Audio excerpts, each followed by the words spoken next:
Hebreos capítulo 13, versículo 4, Hebreos 13, 4, lo vamos a leer juntos una vez y en una segunda ocasión lo voy a leer en otra versión, lo voy a leer en la NBI, Hebreos 13, 4, ¿ok?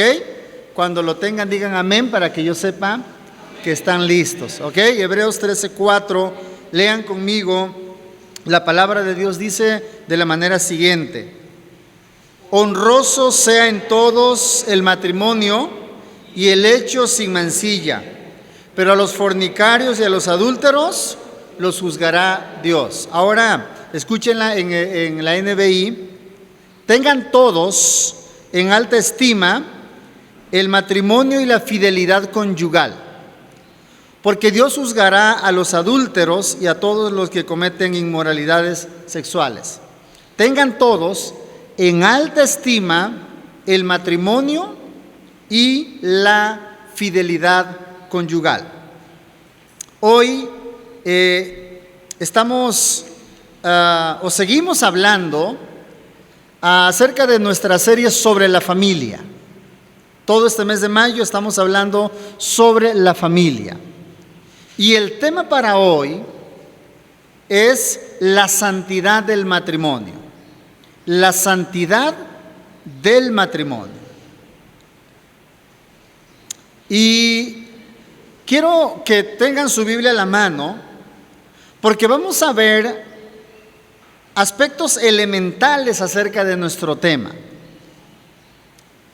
Una de las cosas que me ha tocado ver a lo largo de los años, como pastor, como en la consulta terapéutica, me he percatado muy de cerca acerca de aquellas cosas que dañan al matrimonio y a la familia.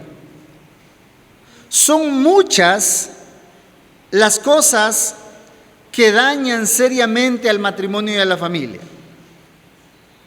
Hay muchas cosas que dañan a un matrimonio. Si hay pleitos, si hay conflictos, si hay mala comunicación, si no se cumplen los roles familiares, etcétera, eso puede dañar a la familia. Pero hay algo que genera un daño como ninguna otra cosa. Aquello que más daña al matrimonio y a la familia es el adulterio. Repito, aquello que más daña al matrimonio y a la familia es al adulterio. Cuando una persona comete adulterio, los efectos, ojo, son muchos y duraderos. Son muchos y son duraderos. No solo para la persona que comete la infidelidad, sino para el resto de la familia, para el cónyuge y para los hijos. Así que esos efectos, por eso digo, son diversos y son duraderos. En muchas ocasiones provocan daños mayores como el divorcio y la desintegración de la familia. Por eso, con el tema de hoy, quiero mostrarles la importancia de la santidad en el matrimonio. ¿Y qué son aquellas cosas que, de acuerdo a la Biblia, hombres y mujeres, adultos y jóvenes, porque también me voy a dirigir a los jóvenes, necesitamos hacer para mantener a distancia aquellas cosas que dañan la relación matrimonial? Principalmente el adulterio, o como la palabra también, o otro término en el caso de los no casados, la fornicación. Así que lo primero que quiero mostrarles es la importancia de la santidad del matrimonio. ¿A qué me refiero cuando uso este término? La santidad en el matrimonio consiste en mantenerlo a salvo de todo aquello que lo daña y lo destruye. Principalmente principalmente el adulterio y la fornicación. Lo planteo de nuevo. La santidad en el matrimonio consiste en mantenerlo a salvo de todo aquello que lo daña y lo destruye, principalmente el adulterio y la fornicación. Por eso la palabra en Hebreos dice que todos tengan en alta estima el matrimonio, en alta estima, y la fidelidad conyugal. Que tengamos en alta estima la fidelidad en el matrimonio del hombre y de la mujer. Pero déjeme, antes de hablar del porqué de la santidad, déjeme dar algunas definiciones. 3 definiciones básicamente. ¿Qué es el matrimonio? Algo muy sencillo, claro, no pretendo dar una mega y super definición, pero algo básico. El matrimonio es la unión legal entre un hombre y una mujer, de acuerdo a la Biblia. No entre un hombre y otro hombre, no entre una mujer y otra mujer, eso no. Es entre un hombre y una mujer con el propósito de la compañía mutua y de formar una familia. Ese es el matrimonio. Otra palabra, ¿qué es la palabra adulterio? La palabra adulterio se refiere a la relación sexual de una persona casada con otra persona que no es su cónyuge. Es la relación sexual de una persona casada con otra persona que no es su cónyuge. La fornicación, es el otro término, es tener relaciones sexuales fuera del matrimonio o antes de casarse. Eso es la fornicación. Y dice la palabra que por eso debemos de tener el matrimonio en alta estima y la fidelidad, porque dice, porque Dios juzgará a los adúlteros y a los fornicarios. Ahora bien, ¿por qué la importancia de la santidad en el matrimonio? ¿Por qué es importante santificar el matrimonio? Y luego veremos cómo lo hacemos o debemos hacerlo. Pero ¿por qué hablar de la santidad del matrimonio? Por un lado, incluso la iglesia, quien debería de hablar de la santidad, poco hablamos de la santidad, ¿no? Y en nuestra sociedad, el matrimonio cada vez es más menospreciado, ¿no? Es decir, hay gente que no se quiere casar. Hay gente que ya no se quiere casar.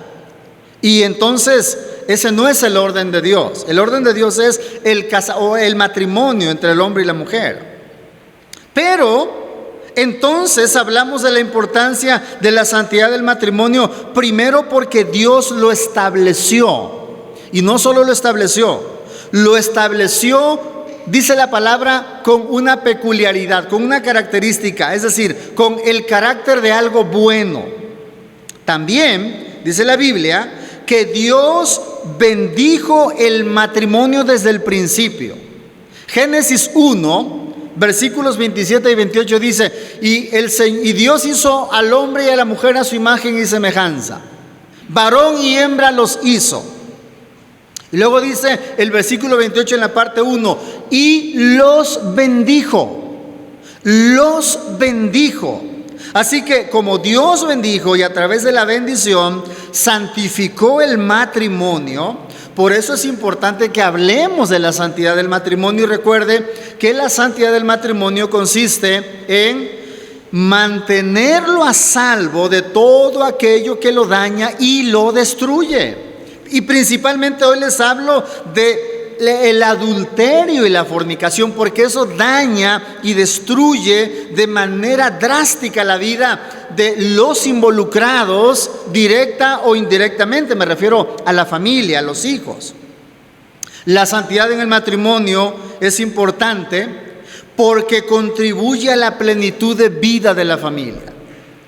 Cuando una persona comete adulterio, he visto a personas llenas de culpa, de ira, de frustración, al decir, ¿por qué él o ella me hizo esto?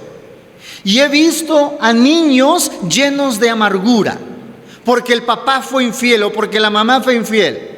He visto a personas llenas de amargura, he visto familias destruirse, he visto personas diciendo, pero ¿cómo pude haber hecho eso?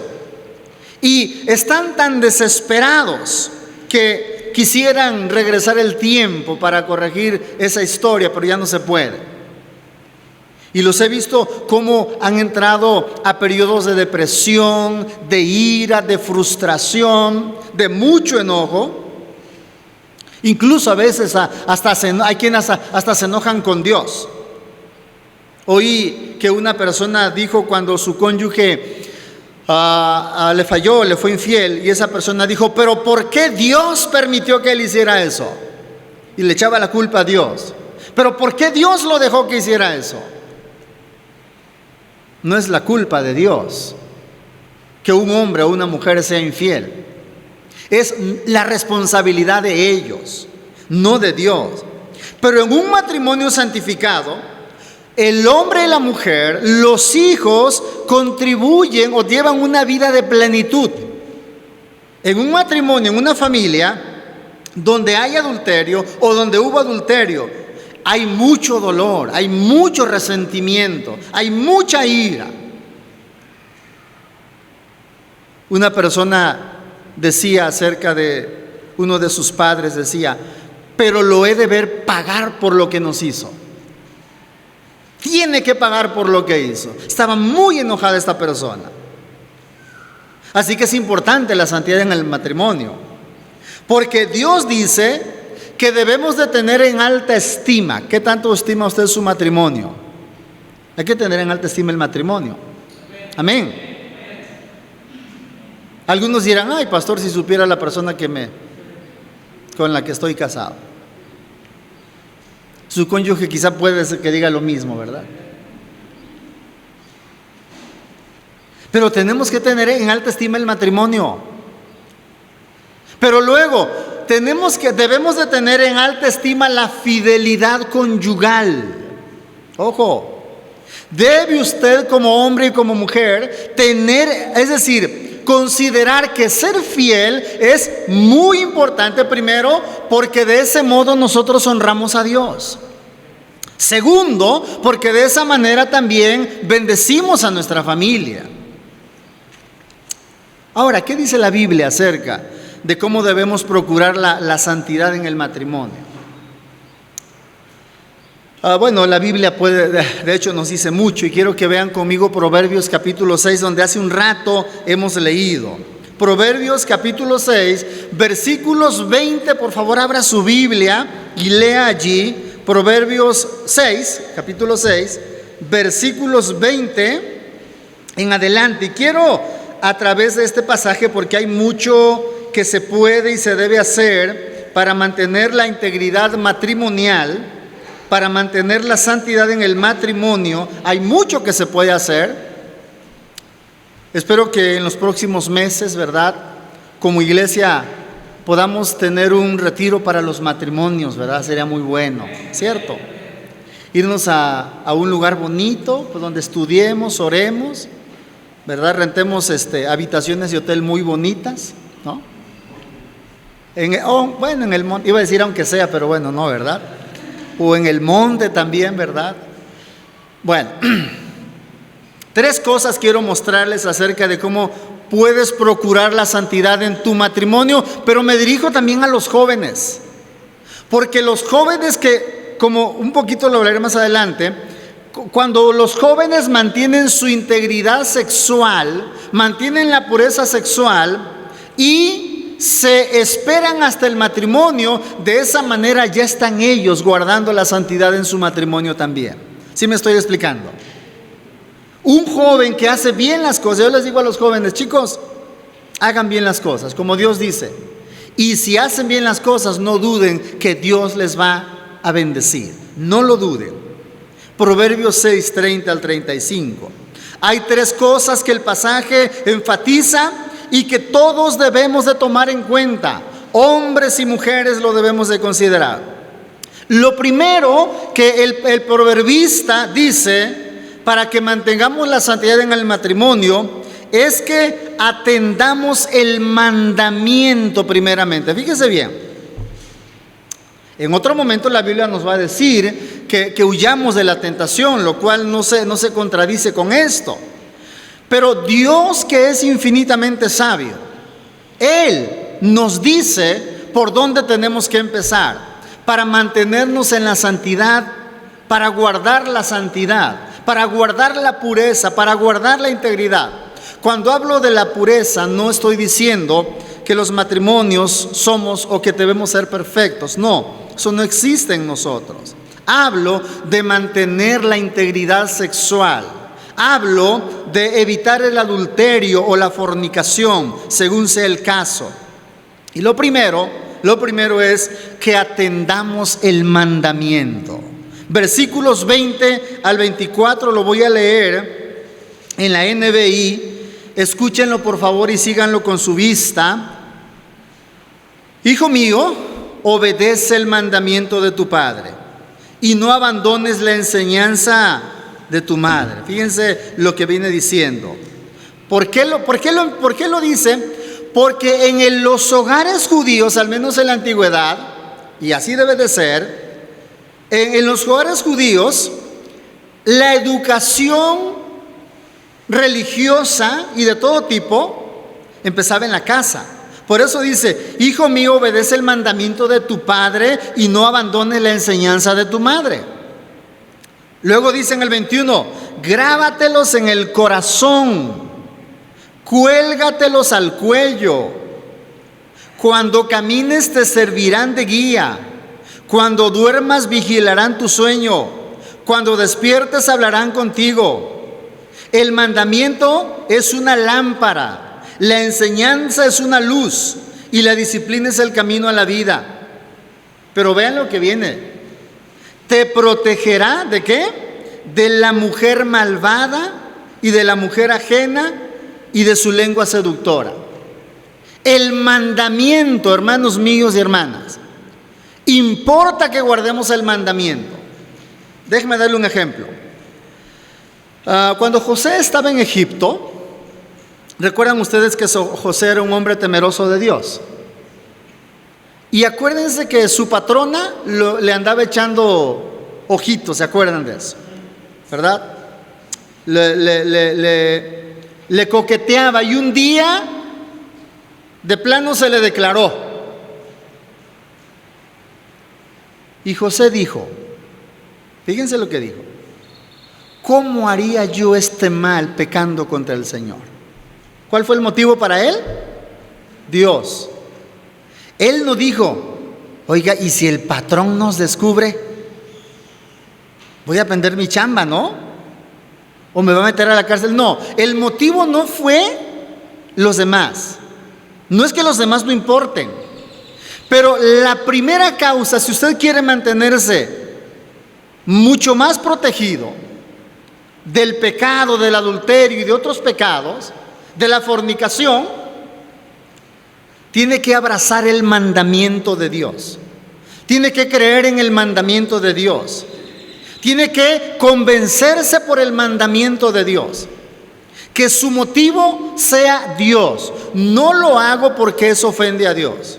No lo hago porque eso no le agrada a Dios. Por eso dice: el mandamiento te guardará y te protegerá. Una persona que está abrazando el mandamiento de Dios, a diferencia de una persona que no abraza el mandamiento de Dios, la primera estará protegiéndose del pecado, porque el mandamiento genera temor en nuestro corazón. Cuando no abrazamos el mandamiento de Dios, aunque seamos cristianos, no hay temor en nuestro corazón y nos podemos enganchar fácilmente. Te puedes enganchar fácilmente con otra persona, en tu trabajo, en tu vecindario, en donde quiera que estés. Es un riesgo. Pero si guardas el mandamiento, tu corazón estará guiado por esa palabra y esa palabra te va a proteger. Así que lo primero, de acuerdo a Proverbios, para mantener el matrimonio en santidad es atender el mandamiento. Lo segundo es que tenemos que cuidar nuestro corazón. Nuestro corazón. Vea conmigo los versículos 25 y 26. 25 y 26, por favor, de Proverbios 6. Léalo conmigo. No codicies su hermosura en tu corazón, ni ella te prenda con sus ojos. Porque a causa de la mujer ramera, el hombre es reducido a un bocado de pan, y la mujer caza la preciosa alma del varón. Pero fíjense lo que dice: no codicies su hermosura en tu corazón. ¿Qué quiere decir eso? Que si ves a otra persona que te resulta atractiva, emocional y sexualmente, que no abrigues eso en tu corazón. Que no lo abrigues. Martín Lutero dijo: no podemos evitar que los pájaros vuelen sobre nuestra cabeza, hablando acerca de los malos pensamientos, para ilustrarlo. Pero él dice: pero sí puedo evitar que bajen y hagan nido aquí. Eso sí lo puedo evitar. A veces no podemos evitar un mal pensamiento, pero sí podemos evitar que ese pensamiento se quede aquí. Ya me estoy explicando. Eso sí lo podemos evitar. Por eso dice la palabra, dice el versículo 25: no codicies su hermosura en tu corazón. No. ¿Por qué? Porque ahí el problema empieza en el corazón.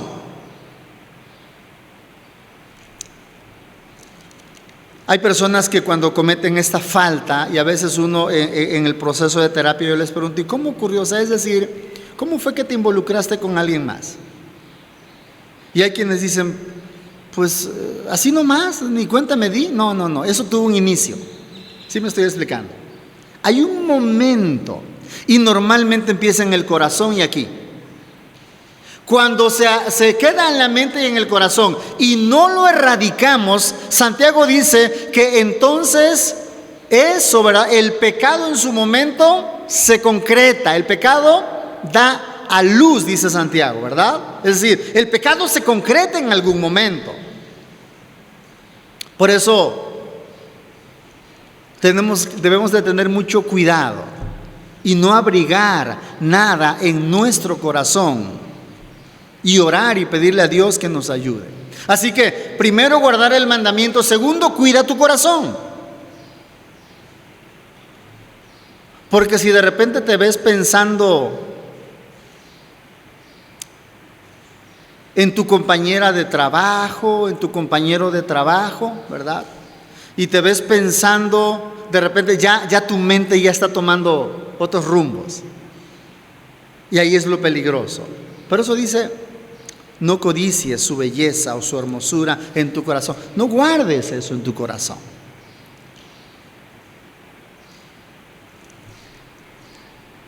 El lugar de tu cónyuge en tu corazón es exclusivo. ¿Sí me explico? Es exclusivo. Es departamento de una sola recámara, no es edificio multifamiliar tu corazón. ¿Sí me estoy explicando? Lo tercero que hay que hacer, y es lo último que el proverbista menciona en el pasaje, lo tercero es que dice que el adulterio trae consecuencias. Notemos que el proverbista no empieza a hablar primero de las consecuencias. Las aborda, pero lo hace hasta lo último. Primero, Dios quiere que comprendamos que eso se debe entender desde el corazón. El mandamiento se debe de guardar y el corazón debe ser protegido también. Y luego pasa a hablar de las consecuencias a partir del versículo 27. Lo voy a leer en la Nueva Versión Internacional. Sígalo con su vista, por favor, para que vea las consecuencias. Versículos 27. Dice: ¿puede alguien echarse brasas en el pecho sin quemarse la ropa? ¿Cuál es la respuesta? Pues no, ¿verdad? 28. ¿Puede alguien caminar sobre las brasas sin quemarse los pies? Tampoco. Pues tampoco quien se acuesta con la mujer ajena puede tocarla y quedar impune. Es decir, quedar sin consecuencias, quedar sin castigo, aunque la persona le pida perdón a Dios. Y Dios lo va a perdonar, pero habrá consecuencias. Por eso dice, ninguno quedará impune. No importa que te guardes y que tú dices, nadie sabe, ¿no? Aunque aparentemente nadie sepa, aunque no saben las personas, pero Dios lo sabe. Versículo 30 dice, no se desprecia al ladrón que roba para mitigar su hambre, pero si lo atrapan deberá devolver 7 tantos lo robado, aun cuando eso le cueste todas sus posesiones. Pero vea lo que sigue. Pero el que comete adulterio, le faltan sesos, dice esta versión. ¿Está bien? El que comete adulterio le faltan sesos. ¿Cómo lo traduce la Reina Valera? Es el 31, ¿verdad? No, el 32. Dice, mas el que comete adulterio es falto de entendimiento. Pero esta versión dice, pero el que comete adulterio le faltan sesos. Y otra versión lo plantea de este modo, pero el que se enreda con la mujer de otro comete la peor estupidez.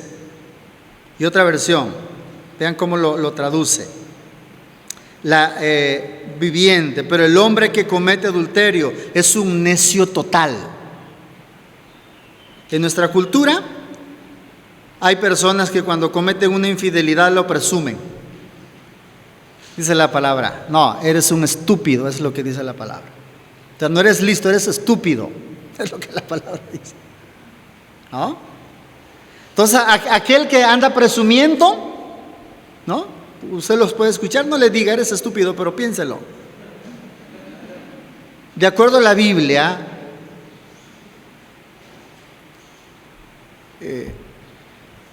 es una estupidez, es eso. O sea, no es que sea uno muy listo realmente, es uno muy tonto, estúpido, es eso.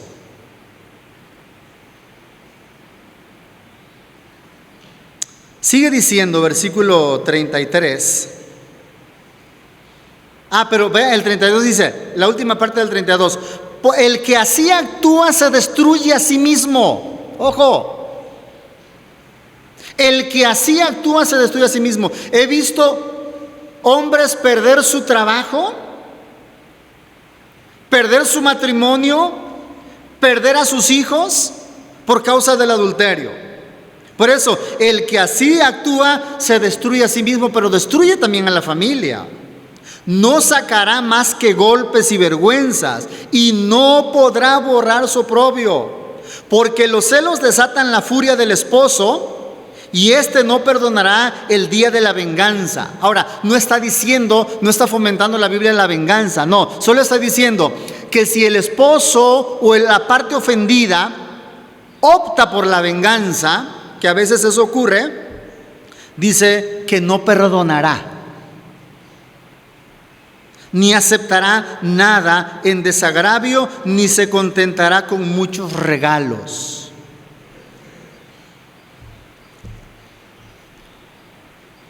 En tercer y último lugar, iglesia, necesitamos asumir el desafío de la santidad matrimonial. ¿Cómo lo haces? ¿Cómo está tu relación con Dios? El cristiano que no fortalece su relación con Dios es un cristiano carnal, es un cristiano mundano y está próximo a renunciar a su fe o a caer en la dureza de corazón si no fomenta su relación con Dios. Es importante mantener la convicción de la integridad antes de que la tentación se presente. ¿Sí me estoy explicando? Piense usted, y si se me presenta la tentación, ¿qué voy a hacer? Piense qué va a hacer. Uno tiene que pensar. No se preocupe, alguien dirá, pues yo estoy feíto, pastor, no importa, el diablo a veces nos hace bromas también. ¿Sí me explico? Nadie diga, no, pues yo ya no levanto pasiones, quién sabe. Pero piense qué va a hacer. ¿Sí me estoy explicando? Hay que pensar qué va a hacer uno. Cuando Abraham regresaba de rescatar a Lot, le salió al encuentro Melquisedec, recuerda. Pero luego le salió al encuentro el rey de Sodoma y le dijo, quédate con los bienes y a mí regrésame a los hombres que rescatas, quédate con los bienes. Y Abraham le dice, he decidido no tomar nada de ti. No lo decidió ahí, ya él lo había decidido. Él dice, decidí que no voy a tomar nada. Abraham sabía que el rey de Sodoma le iba a hacer una oferta más o menos parecida. Y él dice, no voy a tomar nada. Y esto ya lo decidí, como diciendo no hay vuelta de hoja. Piense qué va a hacer frente a la tentación, pero debe de asegurarse, debo tener la convicción de que no voy a caer en el error. Para mantener la santidad en el matrimonio, necesitamos entonces en ese desafío, asumir el desafío y mantener en orden nuestra sexualidad. ¿Ok? Mantenga en orden su sexualidad. El casado cuidando su relación conyugal. El casado ejerciendo apropiadamente su sexualidad. Nadie dijo amén, hermanos. Es bíblico, no tengan miedo, hermano. En el matrimonio la sexualidad está permitida, ¿ok? Nadie dijo amén, allá ustedes, Yo sí digo amén, aunque yo solito. Pero hermanos, ejerzan su sexualidad. Cualquiera que sea nuestro estado civil, debemos tener en orden nuestra sexualidad. El casado, repito, cuidando su relación conyugal y ejerciendo sanamente su sexualidad. Pablo dice, y si se separan y si no van a tener relación, dice Pablo, que sea de mutuo acuerdo y no por mucho tiempo. ¿Cuánto es mucho tiempo? El día que tu cónyuge dice que quiere tener relaciones sexuales, ya ahí se terminó el tiempo. ¿Sí me estoy explicando? Porque eso de no por mucho tiempo pues es relativo, ¿verdad? Uno diría, pues ¿cuánto es no por mucho tiempo? Pablo dice que los cónyuges no nos separemos, ¿verdad? Sino que ejerzamos nuestra sexualidad. Así que el casado ejerciendo su sexualidad. El soltero. Los solteros deben mantener la pureza sexual. Chicos, esperen hasta el matrimonio para que ejerzan su sexualidad. Así debe de ser. No antes. Porque dice la palabra, porque a los fornicarios y a los adúlteros, ¿qué dice la palabra? Los juzgará Dios. O sea, si uno piensa, pues Dios ni hace nada, ¿verdad? Estamos en la época de la gracia. No se confíe. No sabemos si Ananías y Zafira van a estar en el cielo. Pero ¿se acuerdan que ellos murieron cuando quisieron engañar al Espíritu Santo? Y murieron en el culto.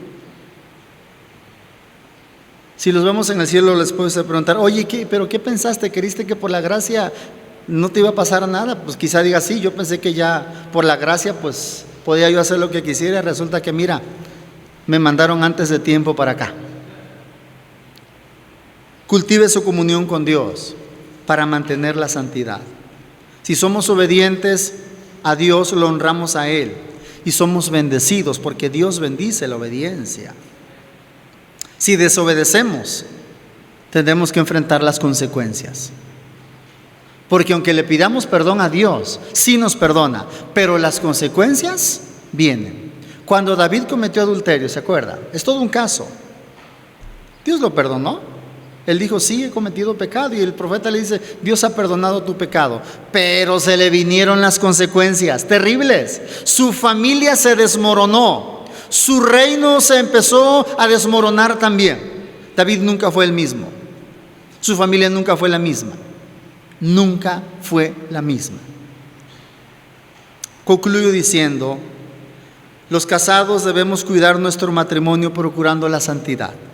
Los solteros deben evitar la fornicación y esperar hasta que se casen para que ejerzan su sexualidad. De ese modo, chicos, ustedes están santificando su relación desde ahora, porque están haciendo las cosas en orden, porque están y harán las cosas bien. Por eso, mis hermanos, hago un solemne llamado.